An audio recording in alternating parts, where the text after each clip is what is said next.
I've been seeing a lot of takes lately about escapism and how and when to analyze media and to find the deeper messages in things.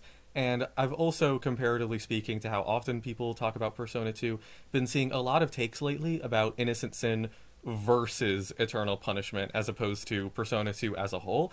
And so I felt like going over basically both in one video. I'm not going to be talking about what exactly the story of Persona 2 is, so if you don't already know it, then keep watching for fun or click off. It's fine either way, it doesn't really matter.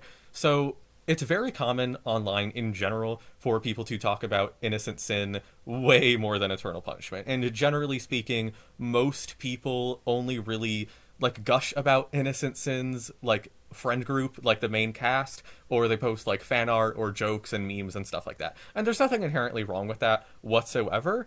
But a take that I've been seeing a lot recently is that the ending of Innocent Sin and Eternal Punishment in general, and all Persona 2s were written by the same people, in case that's not clear. Like, genuine takes that I've seen is that Innocent Sin's ending feels like it was written by different people. It feels very mean-spirited. Eternal Punishment, it feels as though it's not even trying to convey the same messages. It feels as though it's basically a complete, like, character assassination of the first game, basically. And I think that betrays a very borderline, and yes, I do think it's that deep, sorry. I think it portrays like a very serious lack of engagement in what a story is trying to communicate to the audience.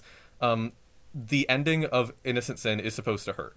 It's supposed to be seen as unjust, and the characters do recognize that it's unjust, that they're not going to be friends anymore, they're going to forget the end of the game. In Eternal Punishment, you're supposed to see it, and you're supposed to agree with the characters who see Tatsuya deciding to remember anyway, knowing what would happen, as something that they shouldn't blame him for. He was given an impossible decision. A lot of people would have made that same one. Like, he's literally an 18-year-old who had no friends before the events of Innocent Sin. So, yeah, of course he would choose to remember basically the only time in his entire life that things were happy. And it's okay to not like Eternal Punishment as much, and it's okay to have those negative feelings that were deliberately invoked kinda make you feel salty, or to think that it was like too much, that they didn't need to go that far or anything. That doesn't mean you don't understand fiction or how to analyze things. I'm not one of those people who's like, turn your media literacy on. That's extremely annoying. I'm not that kind of person whatsoever.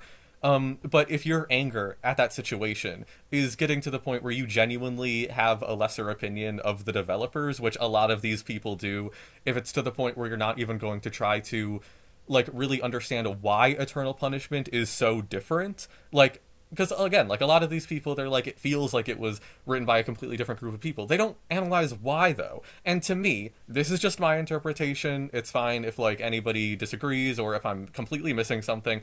I don't know, but to me, Innocent Sin to me is very much a game about optimism and childhood naivete.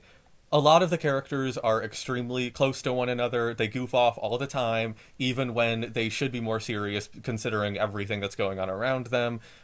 It's a game where it's very, to me, like bumper sticker, like inspirational poster type optimistic, where the characters are really thinking that they could do absolutely everything that they put their minds to, and that the last battalion is going to like disappear and everything is going to go back to normal, as if it's really that simple. And yet, at the end of the story, when you confront Nyarlathotep, he basically tells you that everything you've been doing for the last, like, third of the game has been complete nonsense. Like, the party accomplished nothing by getting the crystal skulls other than, like, growing closer, but, like, clearly that wasn't enough. They weren't actually able to stop the last battalion, the world ended, and so on, and now they had to deal with the consequences. And Eternal Punishment is very much a game where it's basically saying that, yeah, and Innocent Sin's ending is very much saying that, yeah, it sucks, but when you become an adult and when you grow up in general, it's very natural for you to really just forget about the people who made you the way that you are. It's very natural to grow apart from the people who you've been very close to. A lot of people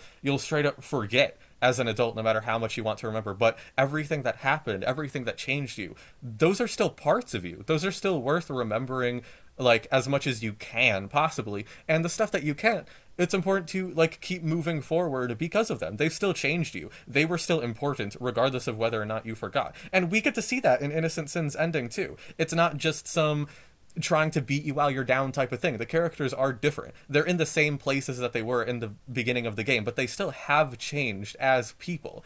And Eternal Punishment is very much more realistic and global, because when you're an adult, you have a very larger perspective of the world and your place within it. And the characters are much less, again, like bumper sticker idealistic. It's a lot harder for them to figure out how exactly they should be trying to solve their problems and everything. The cast doesn't get along with each other as often because it's a lot harder to make friends and to form genuine connections with people as an adult, and sometimes you have to sacrifice your comfort for the greater good, like all the characters working together when they would not even touch each other with 10-foot poles otherwise. And I think, like, there really is no nice way to say it. I've tried to be measured so far, but I think that even if you genuinely love Innocent Sin and Eternal Punishment is not for you, that's okay, but you should still be analyzing Innocent Sin. Like, in spite of everything that's going on around us, why are we goofing off all the time? Why do we think this is a good idea? Why are we choosing to cope in these very specific ways? How are we moving on, and why? Because, yeah, the game is comforting, it's supposed to make you feel nice and everything, but Eternal Punishment is not actually communicating anything different, at least in my opinion. It's really just, again, they're two sides of the same coin. Childhood and adulthood, things come into a greater focus in adulthood, and that's the point.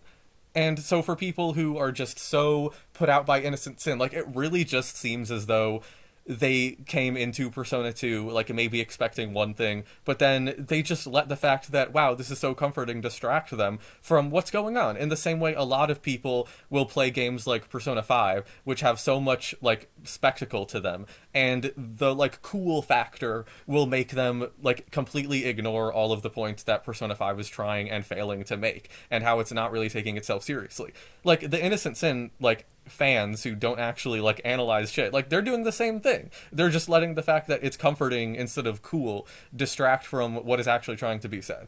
And I think that that is really scary, and that it does portray a really serious lack of, like, nuance and everything. I'm not going to say they can't get anything out of the story, or that, like, these people and their understandings of the story are completely shallow or anything like that, as I've said, but you should always, regardless of how a fictional story is making you feel, be thinking about it on a deeper level. I'm not saying that escapism never has a place and it's never okay to shut your brain off or anything, but if a story is trying to say something or to communicate a message, you should not only be thinking about what it is, but how successfully it's being done in general. And I feel like a lot of people simply ignore all of that when a story is making them feel either, like, really happy or as though something really cool is going on. Like, those two emotions, I feel like, really are kind of dangerous when it comes to this kind of thing. That's just my opinion, but I think that's actually why Eternal Punishment is such a divisive game for a lot of people. Like, if you really, and I know I'm going to sound like a fucking Redditor when I say this, but if you're someone who, like, really does try to deeply understand and connect to things, you're going to love Eternal Punishment. Like, look at the few video essays that people have made of that game. They go into a lot of detail about a lot of things because it's a game that takes itself seriously. And it's the same for Innocent Sin. But when it comes to people who analyze Innocent Sin, they do the same for Eternal Punishment. When it comes to people who gush about how much they love Innocent Sin, it's basically not the same at all. And in part, it's because, again, Eternal Punishment is a much sadder game. The hope is there for you to create yourself, unlike Innocent Sin, where it's just there out in the game and you can find it and do whatever you want with it. And yeah, I think that is just a very interesting thing that I have noticed and that a lot of recent discussions have made me think about. So yeah, and that's my take. If you disagree, then yell at me in the comments. If you agree, then cool, bye.